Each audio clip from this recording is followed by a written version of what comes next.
People who grew up middle upper class, what did you not believe about low income households, but it was actually true? That kids had to help pay the bills, comma.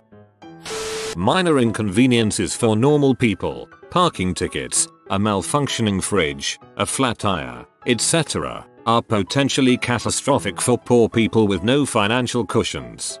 Literally everything you just listed made my heart jump into my throat to even consider, and I'm doing okay right now compared to where I was 5 or 10 years ago. I'd consider every one of those to be a major expense. If I may, I grew up in the middle class until the recession of 2008. That's when both parents lost their jobs and we went to food stamps. I realized that vacations weren't things we took every year. Expensive toys couldn't be bought right then and there. We were lucky to have 3 meals a day every day. My parents lost the house and we still haven't gotten back to where we were, but I do appreciate how hard my parents tried to provide everything for us. I grew up poor. When I went to prom, a rich girl in one of my classes gave me a dress. She knew my family's situation and just brought it to me in a bag a couple of weeks before the dance. I hemmed it and cut off the sleeves. I was at home the day of the prom, doing my hair, makeup, and nails myself. It shocked me that all the other girls were at salons. I was a punk and wore band tees and combat boots usually. I showed up to the prom looking really good. Everyone was shocked, and the principal even came over to me and commented on how I looked. I hated almost everyone at my school, but that night I felt like I belonged. I can share my experiences growing up poor, like eating 2 pieces of bread with just mustard and ketchup on it for dinner, or when my mom would beg the water company for a few more days to come up with the money for the bill, but they'd shut our water off anyways. We'd use bottled water to bathe and brush our teeth. I'm what you would call well off now, and I appreciate the heck out of everything I have and how far I've come. I'm glad I grew up the way I did. I think it made me a better person. I'm not pretentious or judgmental, and I love helping other people out because I can now. I'm really late to this, but here goes. I didn't realize that some kids had to work to help their family pay the bills. I realized this at military boot camp. I joined the military because I failed out of college the first go round. My bunkmate got his first paycheck and told me how excited he was to send it to his parents so that they could pay the electric bill. I got my first paycheck and left it in my footlocker because I didn't have any other use for it. He later told me that he joined the military because he knew that the electricity would always be on. I always thought people talking about their fridge being empty was an exaggeration. Like there's plenty of food, just nothing you want to eat. Then I started dating a girl who didn't have a lot of money, and I opened the fridge door and saw only Hawaiian punch and ketchup. And I was just like, well crap. Those couple days between the last shopping trip running out and my parents' next paycheck was the worst. Scrounging to put together a meal but always coming through. My mom was an angel. That many kids did not eat lunch at school because there was no program and or their family just didn't have the money resources. Eating out at restaurants isn't common for everyone. My mom gave a girl on my basketball team a ride home from an away game. I can't remember what the reason. We decided to grab a bite to eat and asked her if she had a preference. She picked a buffet place, saying that it is where her family goes. Turns out it was the only restaurant she'd been to other than fast food from time to time. A few months later she was with us at an Italian place that was slightly upscale. She didn't know how to order, so my mom did it for her. For dessert, she asked for cherry cheesecake and then whispered to me that she'd just scoop the cherries off. I flagged down the server and had them change it to plain cheesecake. I felt so sorry for her because she was just uncomfortable. I also realized I was pretty spoiled and appreciated my parents much more. I hated going to restaurants with friends when I became old enough to go because my family literally never ate out, so I didn't know what to do. I would get really panicky placing an order and never knew the etiquette for say asking for a refill, etc. My husband funnily enough have the opposite problem and used to freak out when he has to go on public transportation. That all your brothers and sisters sometimes sleep in the same bed or on the floor. That some families are so poor their children only went to school for the free food. There are programs to feed those children during school holidays because they usually only get a meal at school. I went to private school and there was a girl that I assume was on scholarship financial aid and she always smelled really bad. I saw her putting on deodorant in the bathroom once and I guess I must have stared a second too long because she told me that she didn't have anything clean to wear because her mom didn't have money for the laundromat that week. I couldn't believe that people had to wear dirty clothes until they could go to the laundromat. I just thought everyone had a washing machine in their house. A high school by me recently added a laundry room for students to use if they had a need. They can talk to the coordinator, move loads between classes, and have clean clothing available by the end of the day. Kids doing bad at school were not always bad students or lazy. They didn't have enough to eat, were malnourished and couldn't concentrate. I was so poor as a kid that the week of the month the government cheese block was delivered was exciting for me, and horribly depressing when the cheese ran out, because it meant 3 more weeks of no cheese. It was exciting because everything else I ate was so bad that this cheese was delicious and the only real highlight in my life at that point. I recently got that's why a lot of people growing up would put hot sauce on everything, because it would make bland food tasty. Unfortunately, even with growing up poor, I don't like hot sauce too often. I dated a girl that was from a very rich family and she would never turn lights off when she left any room. I would walk around the house and turn lights off and she didn't understand why.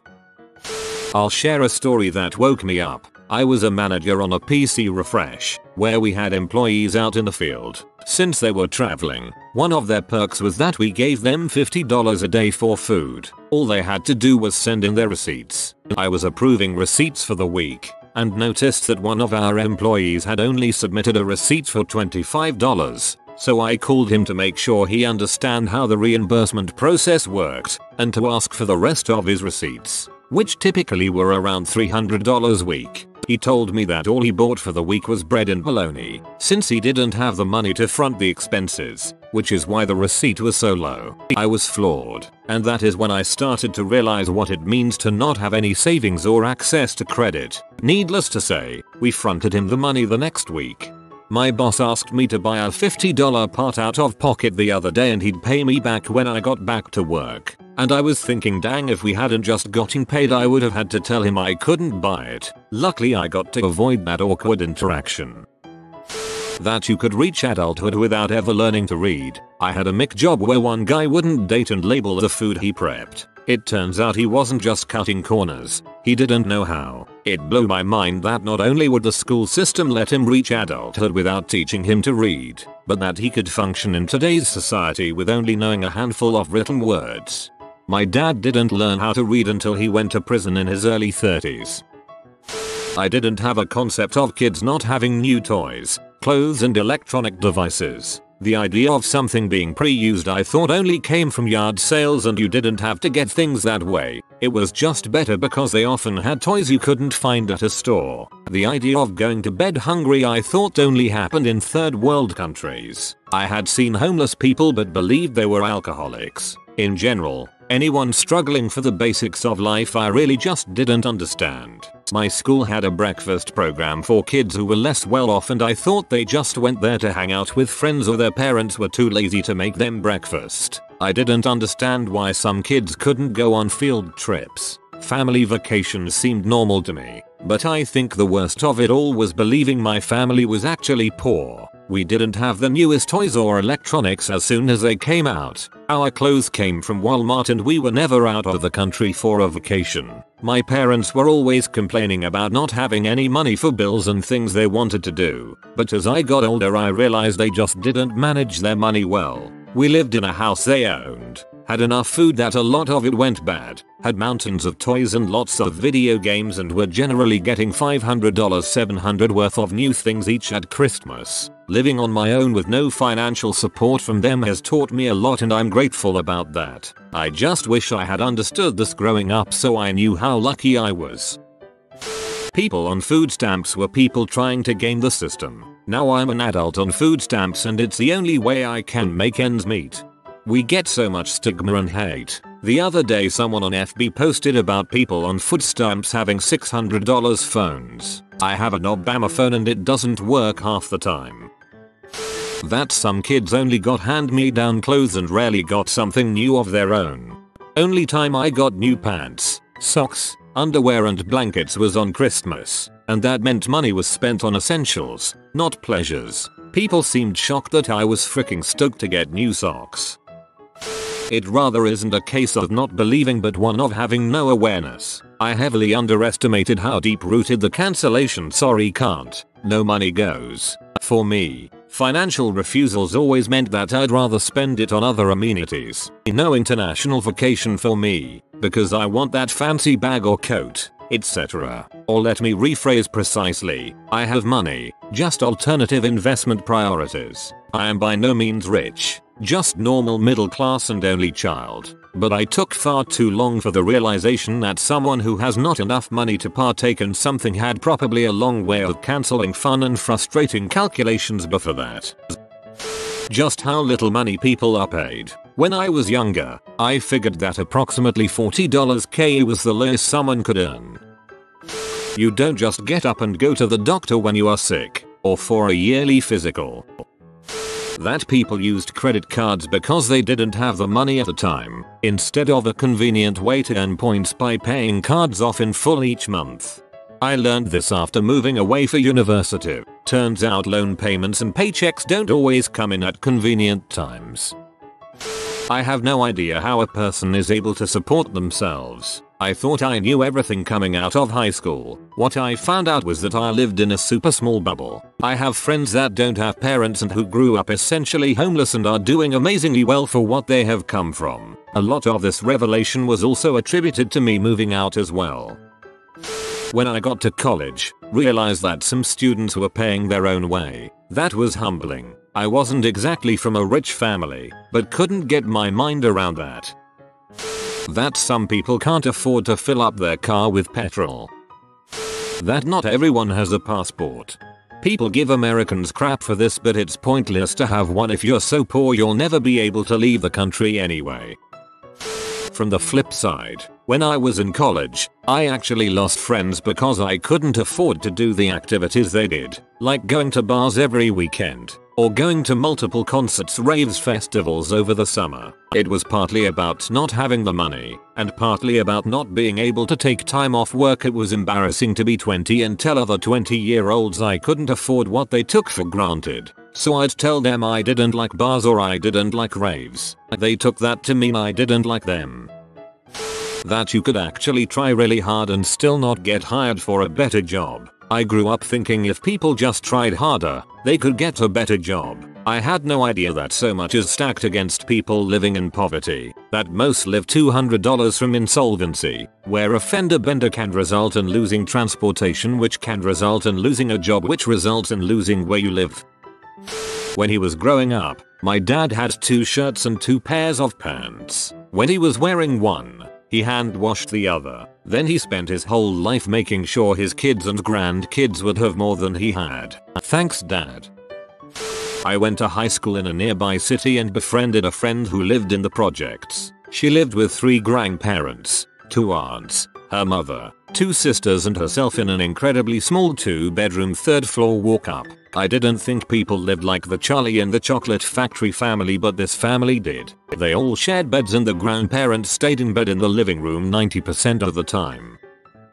It's not something I disbelieved, just something I didn't know or understand, that it is a matter of course that they make sacrifices in order to help their friends, family, and community members. I used to advise at a community college with a largely impoverished student population. Every now and then, a student would tell me a story that boiled down to something like, I didn't get to study for the final exam the night before because my neighbor's car broke down and I had to give him a ride to work. I was baffled by how often I heard something like this. In my world, you would apologize to your neighbor and say you absolutely have to study for the exam tonight. But I eventually learned that when you grow up in poverty, you help that neighbor because you don't know when you might need their help. Looking out for number one is not how you survive in that world.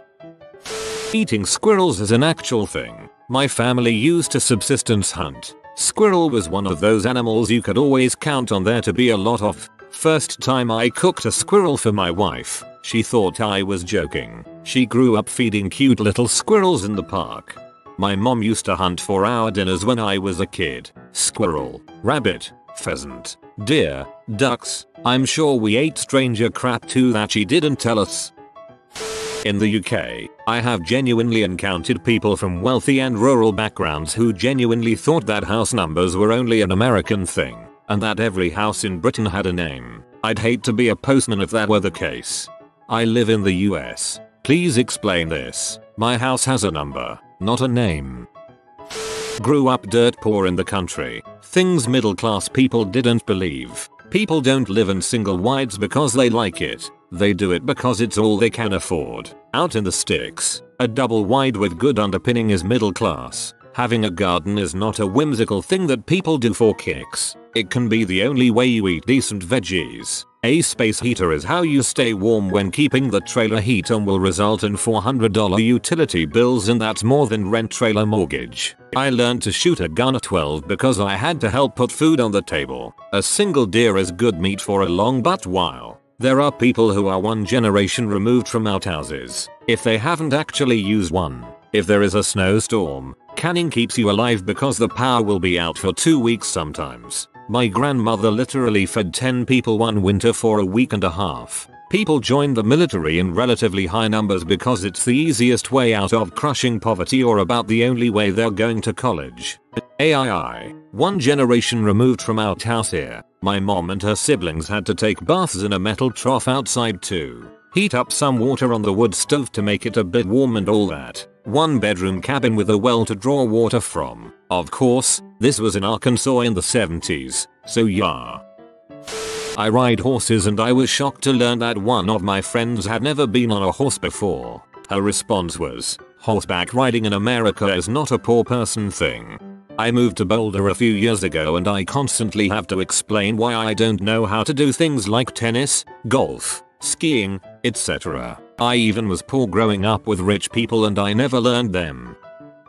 I grew up in a middle class home and am now a teacher in a Title I aka lower income high school. I always knew that there were people who were less fortunate, but my first year of teaching has been a real eye-opener. 5-7 kids sit in my room during lunch every day. I noticed that one student either didn't eat or had a Coke and hot Cheetos. I learned that he only sometimes had lunch money, and if he did, it was only $2 to $3. This December, many students didn't have enough warm clothes, and of that portion, most walk 1+ miles to and from school. Many don't have the money for school supplies, let alone lab fees. Only some classes have lab fees. Mine don't. I bought big boxes of granola bars and paper, binders, etc. to give to the kids whenever they need, but as a freshman college 22-year-old with $45,000 in debt, there's only so much I can do. It sometimes breaks my heart, but I hope being a good teacher and mentor helps them in ways that money can't.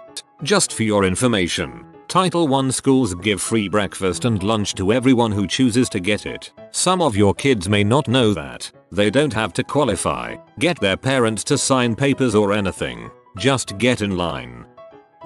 Not something I couldn't believe, but something I didn't really realize. The temperature of the house is strictly controlled in the houses of lower income people that I know. When I was a kid, I'd turn the heat up to 80 and set the AC at 65. My wife and I grew up very blue collar. Now we are doing quite well for ourselves. What was really hard for us to realize is how much people rely on each other at the blue collar level. People don't have much, so they have social networks to help each other out. Go to any blue collar neighborhood and you'll see kids outside playing, adults out socializing, people working on their cars, etc. Go to an upper middle class or wealthy neighborhood and for the most part you won't see those things. Poorer people need their social network to survive. The difficult part for the upwardly mobile is that once you make enough money to leave blue collar life, the social protection tends to go away as well. Randy down the street isn't going to fix your furnace for a case of beer. Your neighbor Jim isn't going to help you dig that hole in your yard in exchange for watching his kids so he and his wife can see a movie tomorrow night. Stuff like that does happen with the wealthy, but not nearly as much as with the lower income folks. To us at least. It seems like the more a person gains in wealth, the more they lose with the sense of community. I could be wrong. What it meant to not be able to afford something, or to be broke. My parents would say, "We can't afford that," but it really meant, We'd rather spend that $1K on ourselves on our next vacation whatever instead of on a new toy computer phone for you. We're broke meant we've used too much money in our checking account. We still have saving accounts and investments, of course. So no money really just meant no more money that we should be spending right now. Because I grew up this way, I viewed money as something that just magically never ran out. I would get really annoyed when my friends would say, I can't afford that, or I'm broke as a reason for not doing something, because I viewed it as an excuse instead of a reality. The first time as an adult when I literally couldn't afford something, because the $50 check I had deposited hadn't gone through and so my debit card was declined, was a surreal and horrible feeling. I suddenly understood what I'm broke, and I can't afford that really meant. That some people have never been out of state. I thought that everyone took vacations multiple times a year. Some people never leave the county they grew up in. 25 plus years ago I drove my sister, her friend, and a few others to the amusement park, and that was the first time my sister's 15-year-old friend had been out of the county we lived in. Note, county not country. Counties are what US states and UK countries are subdivided into, along with other countries. You have been visited by the ingenious Joe. Comment brain so you always see the glass half full. If you are new to the channel, you can subscribe. I publish new videos every day. Until then, check another video, or don't. Either way, have a great day you magnificent people.